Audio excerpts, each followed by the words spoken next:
No podcast de ontem, referi-me ao facto de que a questão número 1 para a maioria dos eleitores nas eleições deste ano nos Estados Unidos é a inflação.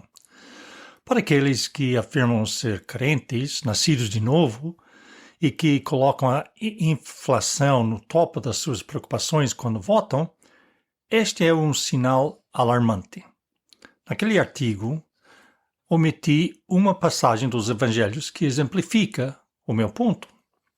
Vem do livro de Mateus, capítulo 16, versos 1 a 12, em que os discípulos de Jesus esqueceram mais do que pão.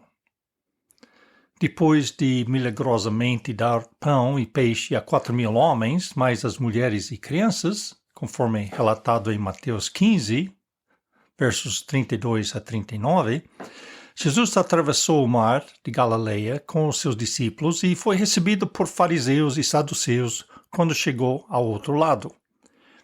Eles insistiram com Jesus que lhes mostrasse um sinal, mas Jesus disse-lhes que o único sinal que receberiam seria o do profeta Jonas. Mateus 16, 1 a 4. Quando Jesus estava com seus discípulos, ele disse: acautelai-vos do fermento dos fariseus e dos saduceus, no versículo 6 de Mateus 16. Estas palavras provocou uma discussão entre os discípulos sobre o facto de se terem esquecido de trazer pão.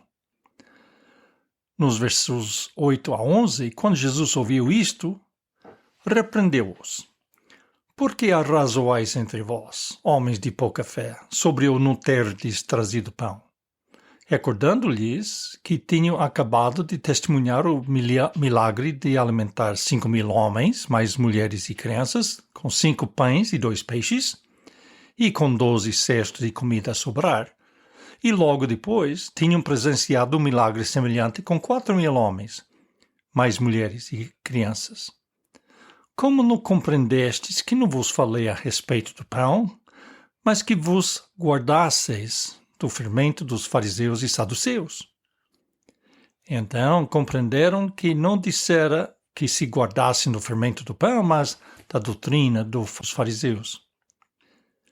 Como aqueles primeiros discípulos, estamos tão ligados à nossa existência física e às necessidades materiais que colocamos estas questões no primeiro lugar das nossas preocupações.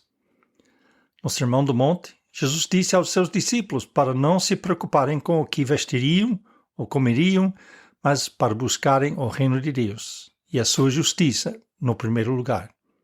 Uma lição que repetiu muitas vezes e de muitas formas antes da sua morte e ressurreição. Parece-nos que eles nunca chegaram a compreender isto, como este episódio demonstra. E se a nossa maior preocupação neste momento é a inflação, o preço dos combustíveis e o saldo no banco, nós também ainda não aprendemos esta lição.